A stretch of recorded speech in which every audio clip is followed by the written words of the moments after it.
Hello students, I am Dr. Amit Bhatnagar, working as Senior Research Officer in the Department of Agronomy at GB Pant University of Agriculture and Technology, Pantnagar, Uttarakhand. In this lecture, I will explain about the mineralization and immobilization of nutrient, particularly nitrogen. This is very important topic, and from organic matter decomposition point of view, this is very important because nutrients are available in inorganic form due to mineralization, and when this form get converted into organic form, that is immobilization. So there is some confusion about mineralization and immobilization when we explain with respect to its organic and inorganic form, and these two forms are very important, and soil fertility point of view and nutrient availability point of view, these process are very important. तो इसको हम discuss करेंगे what is immobilisation and mineralisation, and in competition examinations many questions are asked related to soil fertility, and with particular question this mineralization and immobilization. So immobilization and mineralization, these two processes are related with the decomposition of organic matter by microorganism.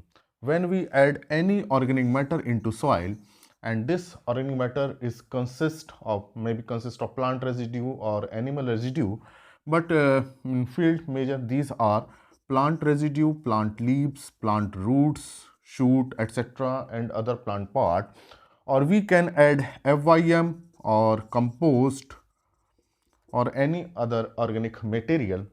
So these are organic matter, and when this organic matter is added into the soil, then microbes act on this organic matter, because microbes require carbon for their cell synthesis and other nutrients for their body requirement.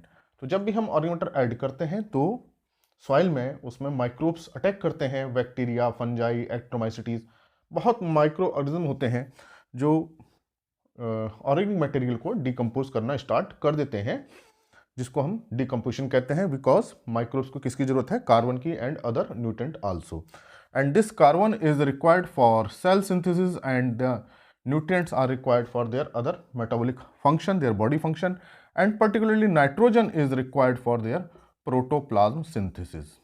So these two nutrients are very important, carbon and nitrogen, and other nutrients are also required by microbes, but these two require in large quantity. तो अब क्या होगा, जब हम organic matter को add किया तो microbes इसको डिकम्पोज करेंगे, and this organic matter is decomposed or break down into simpler compounds.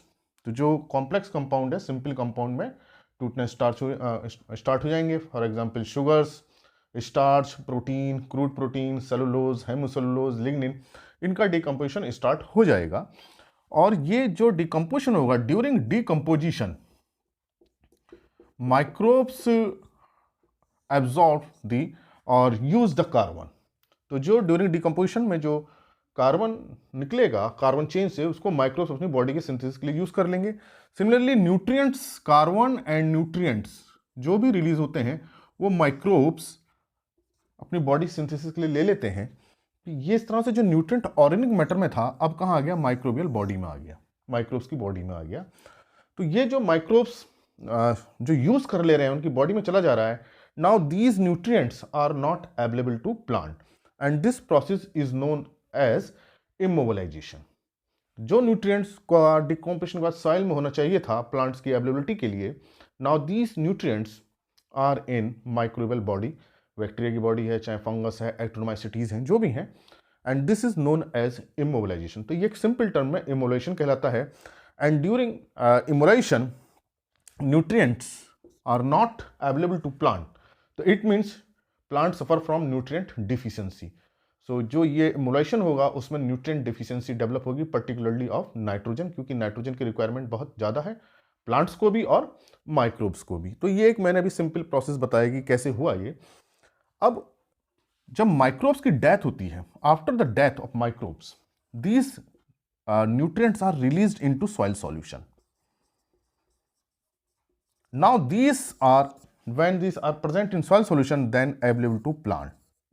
And this process is known as mineralisation. तो बहुत सिंपल प्रोसेस ये है कि when the nutrients are available in soil solution in inorganic form, then this process is known as mineralization। अब देखिए plant body जो microbial body में है, nitrogen is utilise for protein synthesis, phosphorus भी utilise हो जाएगा एटीपी में, sulphur भी मेटाबोलाइज हो जाएंगे। तो यहाँ जो माइक्रोबियल बॉडी में जो न्यूट्रिएंट्स आ जाते हैं that remain in organic form.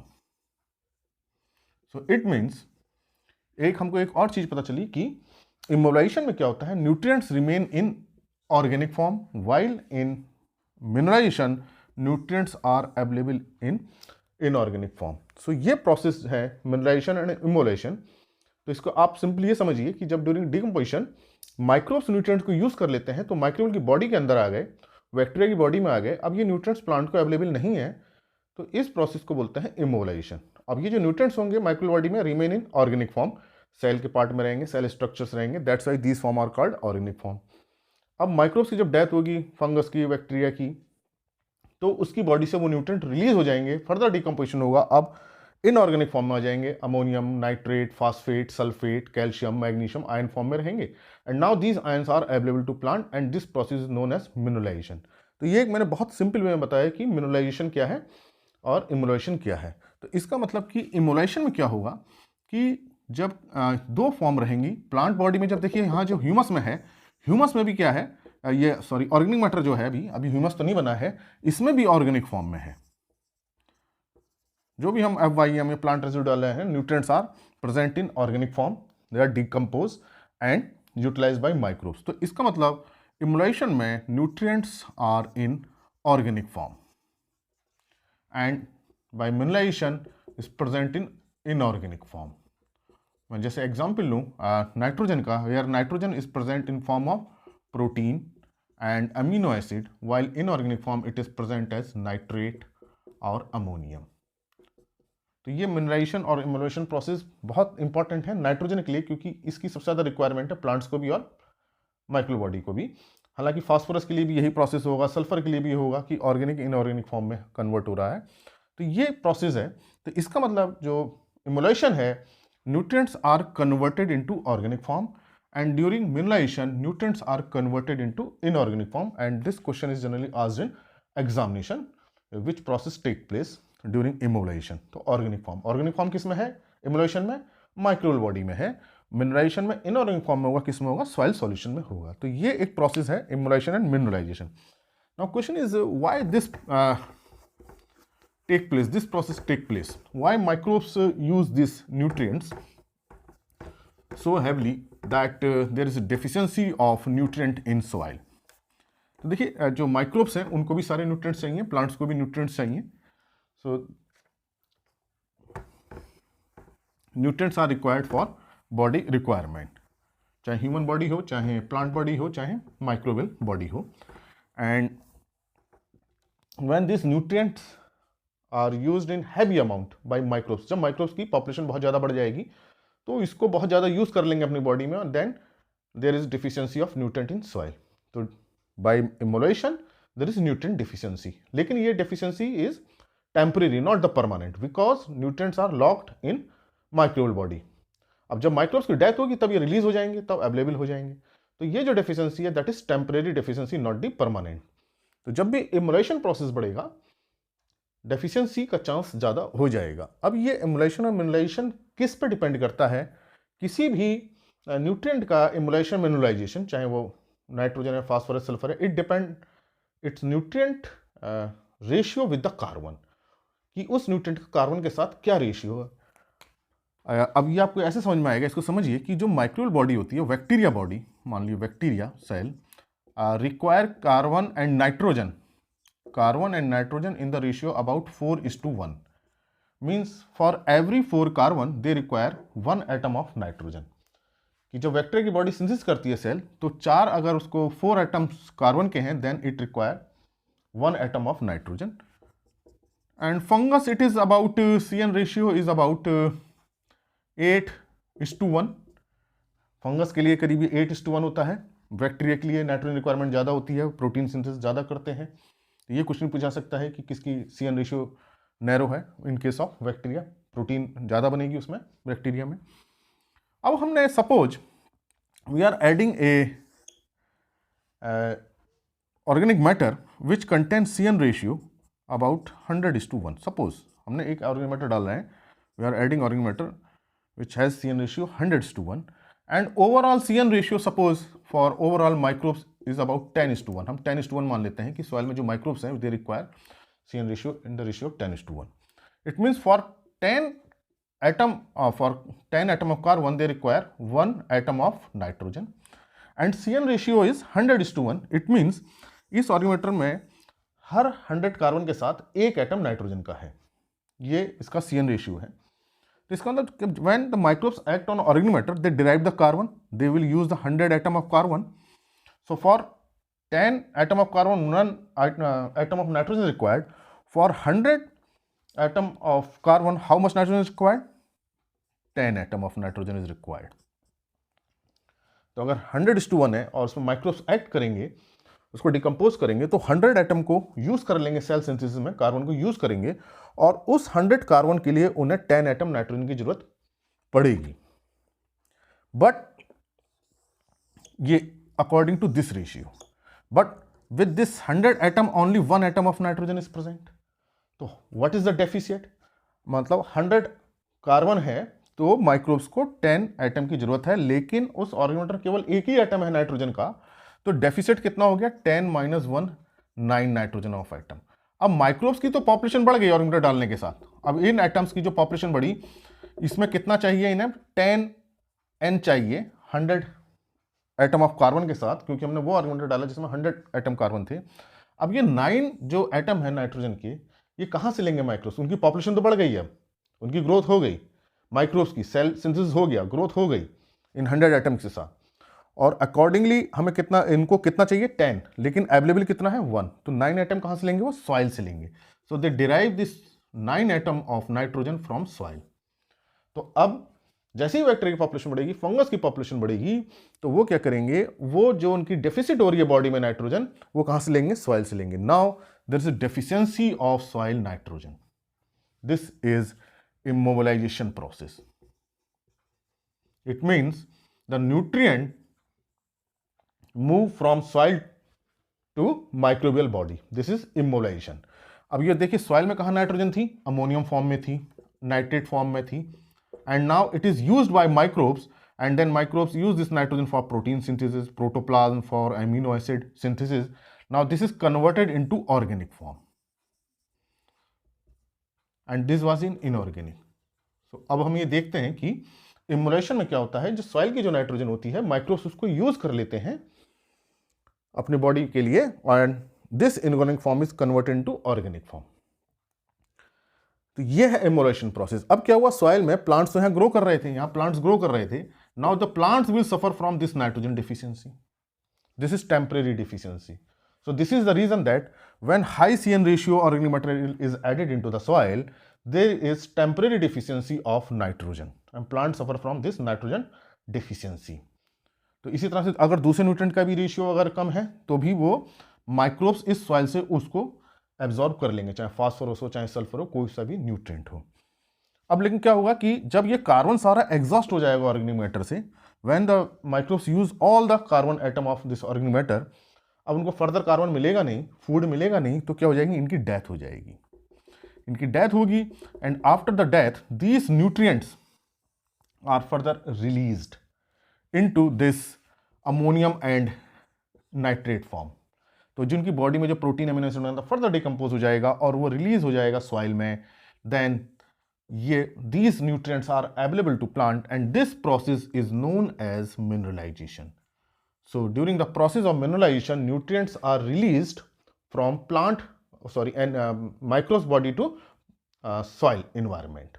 तो ये क्वेश्चन पूछा सकता है कि इम्यूलेशन में क्या होता है, न्यूट्रिएंट्स कहाँ से मूव करते हैं, सॉइल से किसमें, माइक्रोबियल बॉडी में करते हैं, और मिनरलाइजेशन के प्रोसेस में कहाँ से करेंगे, माइक्रोबियल बॉडी से रिलीज हो जाएंगे फर्दर सॉइल में. तो ये है process of mineralisation and emulation.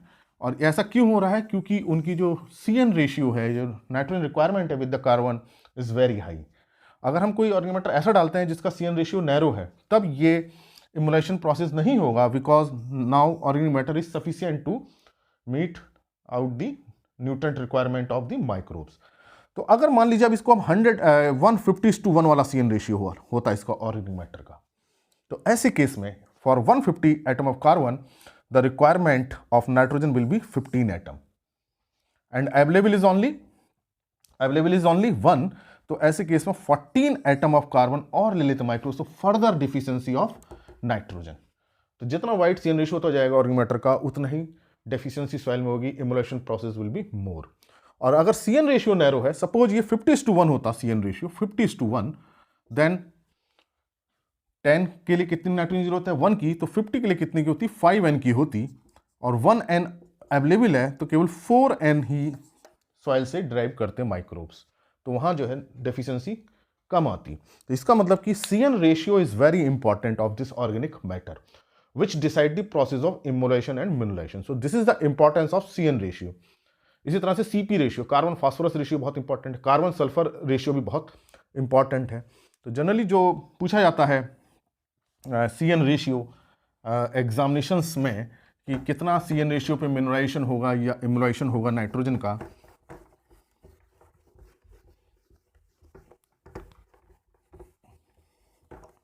उसको जानना बहुत जरूरी है कि generally it is asked in examination. तो अब आपको पता चल गया होगा कि what is the mineralisation process and immobilisation and how it is affected by carbon and nutrient ratio and what is the importance of carbon nitrogen ratio. If CN ratio is 20:1, then this time the CN ratio is narrow. Now the nitrogen present in organic matter is sufficient to meet out the microbial body. तो बहुत ज़्यादा soil से drive नहीं करेंगे, तो यहाँ जो process होगा वो मिनरलाइजेशन का होगा, क्योंकि यहाँ से जो ऑर्गेनिक मैटर से जो डिकम्पोज हो रहा है वो नाइट्रोजन सफिशियंट है और बाकी की नाइट्रोजन कम हो जाएगी, सॉइल में रिलीज होती रहेगी। When the nitrogen is release into the soil, that is mineralisation. तो यहाँ मिनरलाइजेशन प्रोसेस होगा। And when CN ratio is 30:1, now the CN ratio is wide, then this CN ratio will not fulfill the microbial nitrogen requirement and the microbial population derive the nitrogen from the soil, and जो soil की nitrogen कहाँ move कर जाएगी, microbial body move कर जाएगी, and then it is immobilization. If CN ratio is ये less है, it is more than, if CN ratio is between 20:1 to 30:1, तो दोनों ही प्रोसेस साथ साथ होंगे, मिनरलाइजेशन भी होगा और मिनरलाइजेशन भी होगा, मतलब कि दोनों का जो नेट इफेक्ट आएगा 0 आएगा। देन ना जो भी नाइट्रोजन सॉइल में रिलीज हो रही होगी उतनी ही अमाउंट जितनी रिलीज हो रही है माइक्रोबियल बॉडी में चली जाएगी, सॉइल से वो ड्राइव नहीं करेंगे, क्योंकि जो ये नाइट्रोजन है ऑर्गेनिक मैटर की वो सफिशियंट है। यहाँ क्या है, माइक्रोबियल बॉडी की रिक्वायरमेंट से मोर देन सफिशियंट, इसकी nitrogen more than sufficient, that's why it is release into soil. यहाँ क्या है, nitrogen is less than the requirement of microbial body, तो यहाँ माइक्रोबियल बॉडी में चली जाएगी। तो यहाँ होगा नाइदर मिनरलाइजेशन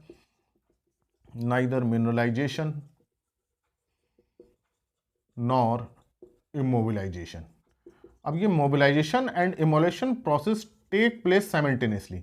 अब देखिए सॉइल बहुत लार्ज वॉल्यूम है, यहाँ ऑर्गेनिक मैटर ऐड है and microbial body is attacking on this microbe, this organic matter, तो किसी पार्ट पे मिनरलाइजेशन हो रहा होगा, किसी पार्ट पे इमोबिलाइजेशन हो रहा होगा।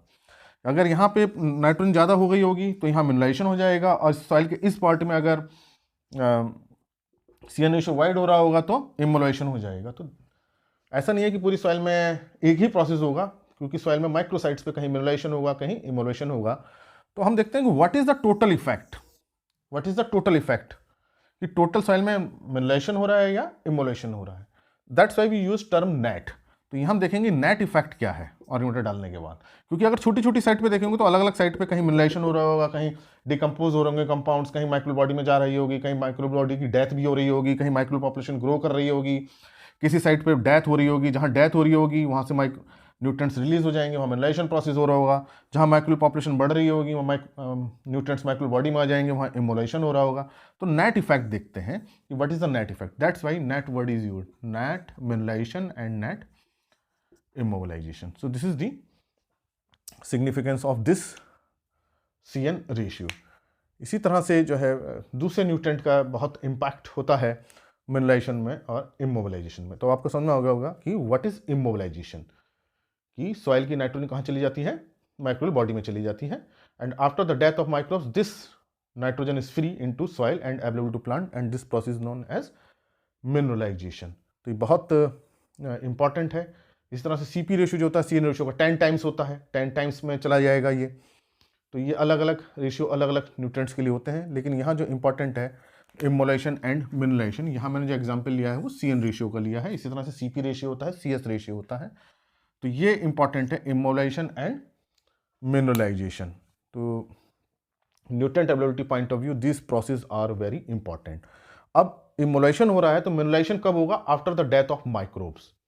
तो माइक्रोब पॉपुलेशन पहले बढ़ती है फिर घटती है। जब भी हम अगर हम ग्राफ देखें, हम ऑर्गेनोमीटर ऐड करें और मान लीजिए माइक्रोब पॉपुलेशन यहाँ पे है, और with the time microbe population increase करेगी जब तक कि ऑर्गेनिक मैटर अवेलेबल है, oxidizable carbon available to plant, and after the exhaust of this oxidizable carbon, मतलब जो कार्बन से नहीं मिलेगा, देन पॉपुलेशन स्टार्ट टू डिक्लाइन। तो इसका मतलब यहाँ तक तो माइक्रोब्स यूज करेंगे and then population decreases, and after the decrease it means there is a death.